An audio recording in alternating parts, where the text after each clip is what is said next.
السلام علیکم ورحمۃ اللہ وبرکاتہ۔ جب نبی صلی اللہ علیہ وسلم کی رسالت کا دور آیا تو کفر و شرک ہر طرف عام تھا۔ بدکاری، وحشت و بربریت ہر جگہ پر عام تھی، مگر ان حالات میں بھی کچھ لوگ حق کے متلاشی تھے۔ کچھ نوجوان ایسے تھے جو ان برائیوں سے بچے ہوئے تھے۔ وہ اپنی نوجوان زندگی کو گناہوں سے پاک رکھتے تھے۔ ایک نوجوان تھا جو قریش کے اعلیٰ قبیلے سے تعلق رکھتا تھا۔ وہ اپنی نیک نامی کی وجہ سے بہت مشہور تھا، لوگ اس کی تعریفیں کرتے تھے۔ ایک مرتبہ وہ نوجوان یمن گیا۔ وہاں اس کی ملاقات ایک راہب سے ہوئی۔ راہب نے اس سے پوچھا، میرا گمان ہے کہ تم قریشی ہو؟ اس نوجوان نے کہا، ہاں میں قریشی ہوں۔ پھر اس نے پوچھا، کیا تم تمیمی ہو؟ اس نے کہا، ہاں میں تمیم بن برا کی اولاد میں سے ہوں۔ پھر راہب نے کہا کہ مجھے اپنی پیٹھ دکھاؤ۔ تو اس نوجوان نے کہا کہ پہلے مجھے بتائیں کہ آپ ایسی کیا بات کر رہے ہیں، آپ کیا دیکھنا چاہتے ہیں جو میری پیٹھ دیکھ رہے ہیں؟ میں تو ایسے نہیں دکھاؤں گا، مجھے سچ بتائیں۔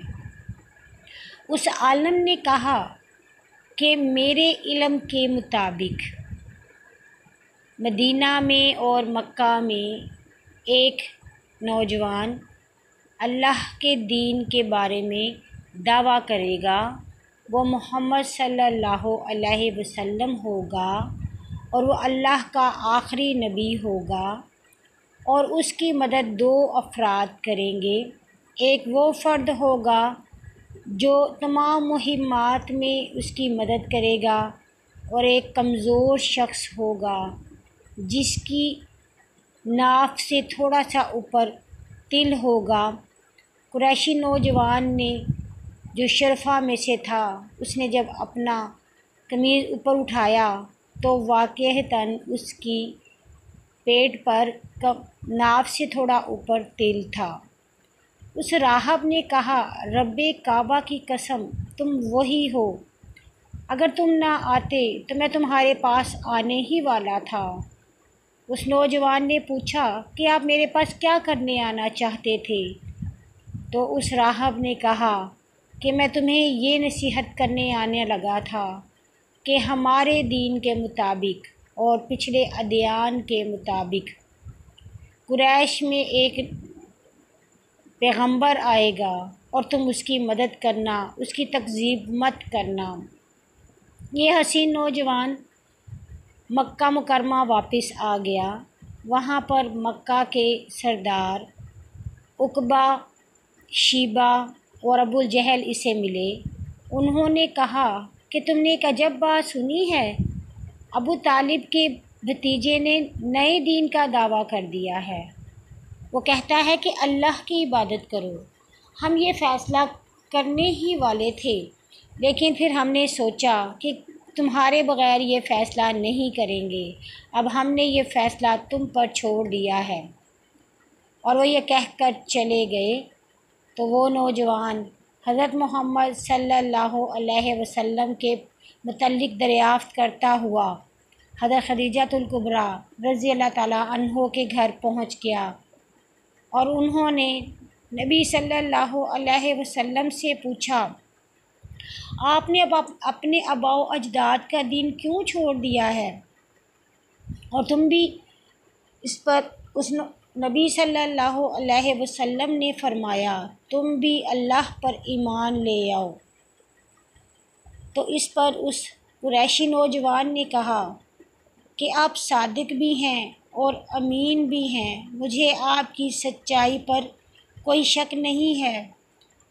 آپ اگر دعویٰ کرتے ہیں کہ آپ اللہ کے نبی ہیں تو کوئی غیر معمولی بات بتائیں، پھر ہی میں آپ پر ایمان لاؤں گا۔ اس پر نبی صلی اللہ علیہ وسلم نے فرمایا کہ تم ابھی عیسائی راہب کو مل کر آئے ہو۔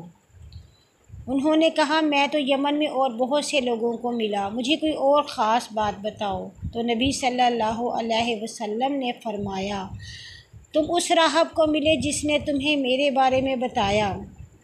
تو اس پر انہوں نے کہا کہ واقعی آپ سچ بول رہے ہیں۔ تو اس نوجوان نے کلمہ پڑھا اور مسلمان ہو گیا، اور وہ نوجوان کون تھا؟ وہ تھا حضرت ابوبکر صدیق رضی اللہ تعالیٰ عنہ۔ انہوں نے نبی صلی اللہ علیہ وسلم کی ہمیشہ خدمت کی، ان کا ساتھ دیا، اور حضرت ابوبکر صدیق رضی اللہ تعالیٰ عنہ کے بارے میں کہا جاتا ہے کہ نبی صلی اللہ علیہ وسلم فرماتے ہیں کہ دنیا میں نے سب کا حق ادا کر دیا، لیکن ابوبکر کا حق نہیں ادا ہو سکتا۔ اور نبی صلی اللہ علیہ وسلم کو حضرت ابوبکر صدیق رضی اللہ تعالیٰ عنہ سے سب سے زیادہ محبت تھی۔ اسی وجہ سے آج بھی حضرت ابوبکر صدیق نبی پاک صلی اللہ علیہ وسلم کے روضہ مبارک میں ان کے ساتھ ہیں۔ سبحان اللہ۔